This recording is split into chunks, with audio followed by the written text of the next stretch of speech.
Rodrigo, antes da gente falar de Indy, mês de maio, um brasileiro, engenheiro aqui em Indianápolis, queria que você contasse um pouquinho da sua história, né? Como que foi sua trajetória até chegar aqui, hoje trabalhando com o Hélio, mas engenheiro da Ganassi. Sim, então, eu trabalho com automobilismo já tem um bom tempo aí, tem uns 10 anos, aproximadamente 10 anos aí. Eu fiz um intercâmbio para a Inglaterra em 2015, consegui um estágio na equipe lá da Lotus Cup, aí voltei para o Brasil, comecei a trabalhar na Porsche Cup Brasil.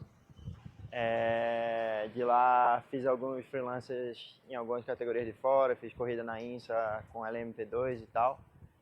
E aí eu dei uma pausa no automobilismo por um tempo. Eu trabalhei um ano na indústria automotiva mesmo, dando suporte em algumas atividades de simulador que a gente fazia lá. E aí isso acabou abrindo portas para mim na Ganassi, né? Eu comecei na Ganassi, na verdade essa ainda é a minha função principal, mas eu sou engenheiro do simulador da Ganassi. E aí, esporadicamente, eu trabalho como engenheiro de performance na pista, né? Mas o core da minha função ainda é o tocar as atividades de simulador da equipe. E aí, esse trabalho que eu fiz no Brasil acabou abrindo portas para essa oportunidade aqui. E estou aproveitando bastante, estou gostando muito de trabalhar aqui. É um nível muito elevado do automobilismo mundial, né? E tem sido uma experiência bem enriquecedora. Em que ano você chegou na Ganassi? Foi em 2023, cheguei em setembro, outubro mais ou menos.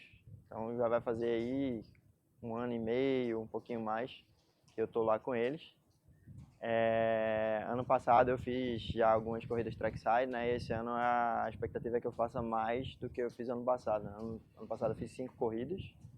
Esse ano a gente está estimando aí que eu vou fazer entre 8 e 9, incluindo as 500 milhas. E agora, para essas 500 milhas, com a parceria com a Meyer Shank, calhou de ser engenheiro do Hélio Castro Neves. Como tem sido esse trabalho? E se de repente já parou para pensar, poxa, eu posso estar numa foto, num pôster que vai ficar para eternidade, né? Sim, com certeza. Cara, foi surreal, assim, quando eu soube, né, que o pessoal da Ganassi me comunicou, ó, você vai ser alocado pro carro do Hélio, eu fiquei feliz pra caramba. Eu tinha trabalhado com ele já no teste aberto que a gente fez em outubro, mas ali a gente não tinha nada certo da alocação do pessoal que ia, era tipo uma coisa de, ó, a gente precisa de alguém nesse momento e nesse momento vai ser você porque já tem pessoas nos outros casos, então eu não tinha nenhuma certeza que eu ia trabalhar com ele agora nas 500 milhas. E então foi muito legal, tem sido muito bacana trabalhar com ele, ele é uma pessoa muito legal, muito engraçada, a gente fica zoando a galera falando em português. Aproveitar que os caras não entendem nada, né? Mas ele é um piloto muito focado e rápido também, né? Na toa que ele é tetracampeão das 500 milhas e eu espero poder ajudar ele a conquistar esse penta aí, né? Se tudo der certo. E você até matou minha pergunta dessa de falar português e tudo mais, Uhum. mas já teve, além da zoeira, um negócio pé do ouvido português, pô, não, dá uma força aí que eu tô falando pra ir pra esse lado, e os caras... Não, a gente tá trabalhando bem entrosado, né? A gente teve umas dificuldades aí ao longo da semana com o acerto do carro, mas é uma dificuldade inerente do carro mesmo e das condições que a gente teve aqui.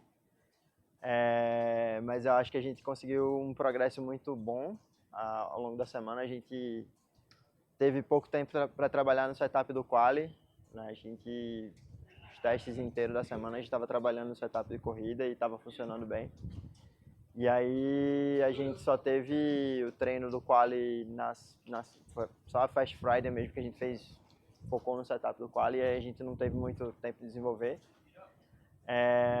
E teve alguns problemas aí no sábado, mas a gente conseguiu uma classificação que era um pouco pior do que a gente esperava, mas ainda assim uma posição que a gente sabe que dá pra gente brigar. E a gente está num patamar bom com o carro. O Hélio saiu daqui ontem muito feliz com o equilíbrio do carro, né? A gente acho que chegou numa posição legal do setup.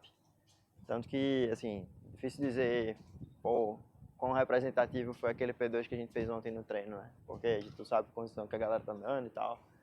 e pareceu que a galera que estava ali no Fast Six, no Fast 12, não estava muito lá em cima no treino, com exceção de um ou outro piloto ali.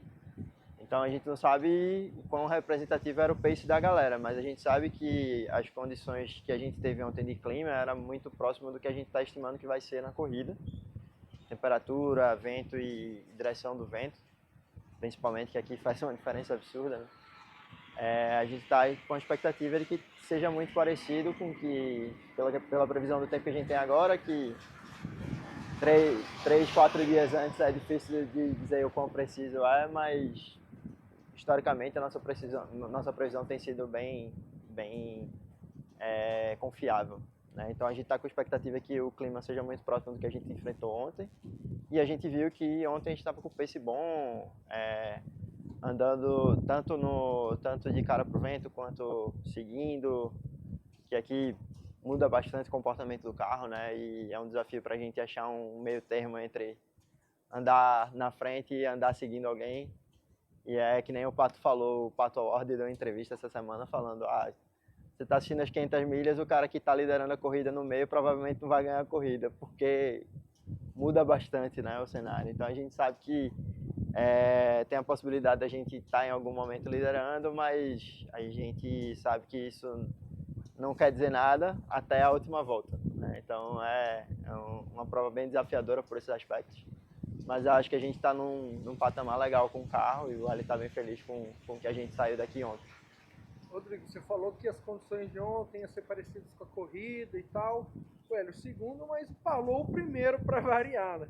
No começo do ano teve uma pergunta que ficou bem famosa para os adversários, que era o que fazer para parar Alex Palou. Você tem algumas informações privilegiadas, o que fazer para parar Alex Palou?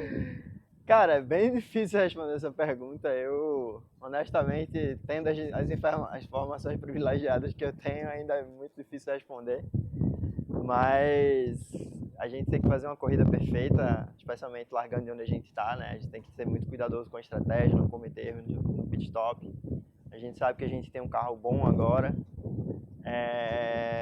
Não dá vacilo de se misturar no bolo em algum acidente, e a gente espera que essas coisas sempre acontecem nas 500 milhas, né? Então você tem que saber se livrar desses problemas, e acho que a gente fazendo isso, a gente vai ser bastante competitivo na corrida.